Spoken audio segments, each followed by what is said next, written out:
Hi, I'm Hussaini. Thank you for joining us. We are the Red Tech Inc. Today, we will share some of our tricks in achieving our great success to be one of the top brands in the smartphone industry. So, who are we? I will tell you a short story. Red Gadget started 6 years ago in a red garage near the countryside. Initially started as a small project to give all devices a second chance. It has now reached millions of dollars in phone manufacturing and recycling. Recycling all used devices are one of the uniqueness in every Red Tech devices. How are we different than the rest? Here are the few things that we are two steps ahead from the rest. First, our charger uses less electricity to charge our devices. Second, all instructions and guides can be found in the phone settings. This reduces the paper usage. Third, we use recycled cardboard to pack our products. Smaller size product also reduce the number of trips needed to transport more products to you. Lastly, we use recycled bottles for plastic components in our products. Red is the new green. We always believe in conveying positive message that keeping it green can be achievable. Don't forget to wash your hands. And where are we heading to? By the end of the first 5 years, in every 10 adults that owns a smartphone, Hello, I'm Jennifer, and I will be bringing you through our team's marketing strategy. In our marketing strategy, it consists of segmentation, targeting, and positioning, commonly known as STP. With our market research using Market Outlook, our team will be splitting the market up into three smaller groups in segmenting. The first is geographic, which consists of two regions, Europe and Asia. The second is psychographic, which consists of high-end companies, high-end households, average or ordinary companies, and households. So under psychographic, each region will have 4 different markets, and for both regions, a total of 8 different markets. The third group is behavioral, whereby the market research will show the different markets' buying style. In essence, where do they buy from? Online stores, brick and mortar, or specialty stores.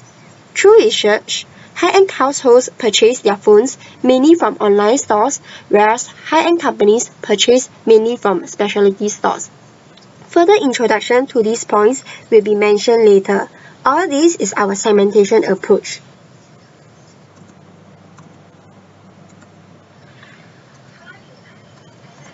Following with targeting, as you can see from the slideshow, the left side shows Europe region and right side the Asia region.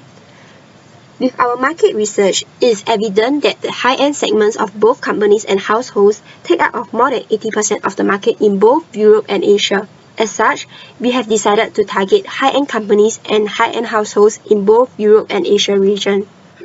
Next up is positioning in the market. To convey the selling points of our products, we have decided on multi-product brand strategy whereby both regions will have same phone names as part of brand extension and giving identity to our products. Our phones will be named R followed by number whereby R represents our company and each number is the different product line we offer for our customers. In 5 years' time, we plan to launch 6 phones for our customers with the help of research and development. Hello, I'm Yu. I'm going to talk about a marketing mix.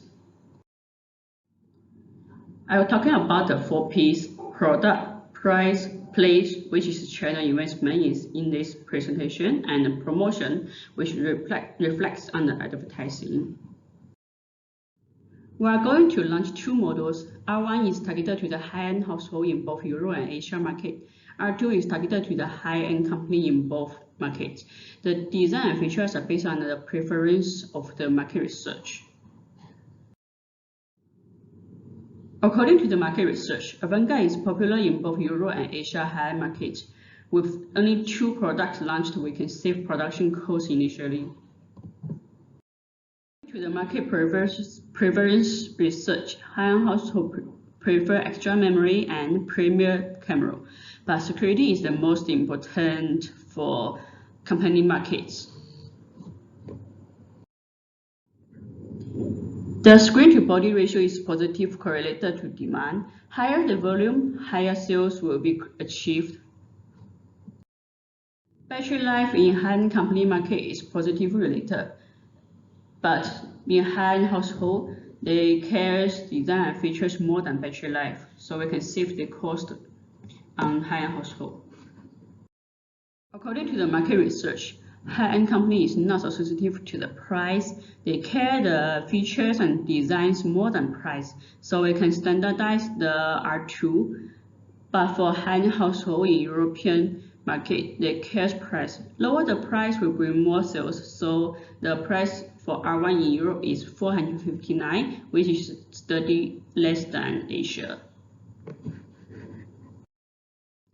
China investment is based on the market size and the market research. We invest more on the specialty store.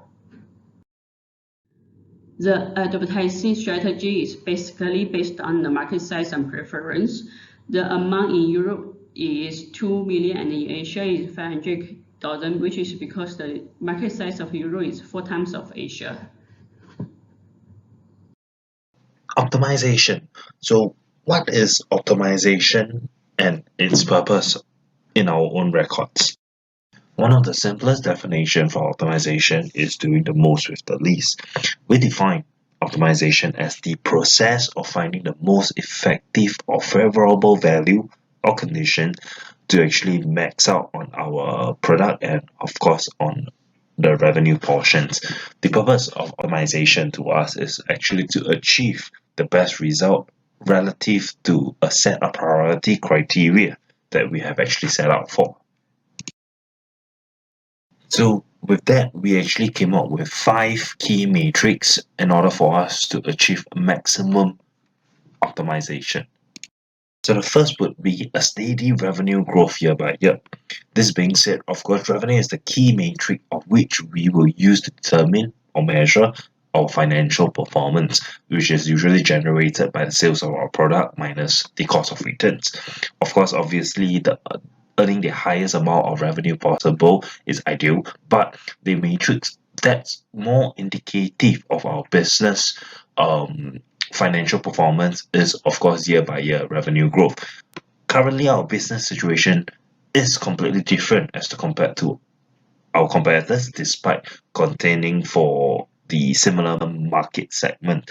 Hence, we would be better off to compete against ourselves by comparing on our current or future revenue and revenue growth expected against our past performance than to actually compare to our competitor themselves. Next would be setting an average fixed cost. Establishing a fixed cost that stays constant regardless if there is sales of more returns or less of our product. Example would be the administrative and the marketing research costing investment. R&D are what we consider as fixed costs because regardless of how many products we are going to produce, develop, and sell, this cost should stay the same each month, year by year. To determine on how much our business will have for each unit of our product before we account for the variable cost needed to actually produce them, we of course definitely need to calculate on our average fixed cost, which is the total fixed cost divided by our total number of units produced. Thirdly would be setting an average variable cost, which is forecasting an estimated variable cost which is dependent on the total product sold. Of course, the more unit produced and sold, the higher would be the variable cost and vice versa. Some example of variable cost would be the special feature added onto each phone, the degree of sales channel investment sector and investment, etc. Of course, fourthly would be the maximization of product characteristic, which is more of as a result of the what was mentioned above in terms of the estimate costing. We will aim to provide a steady growth of our product characteristic for each marketing segment division to target their respective preference towards product usage, hence maintaining the R&D investment cost to achieve higher phone development feature, designs, and specs. Lastly would be the customer care service, or rather in other words, the e-services that we will provide. we would like to actually create a unification of the brand message and identity across all channels and throughout the whole entire customer lifecycle. This goes to be quality and consistent for every interaction. Therefore, we should be focusing on maintaining our extended warranty period while replacing up an investment cost of 10% based on the total production made throughout each production, which will result in an increase of sales, a boost of revenue, and of course, happy customer.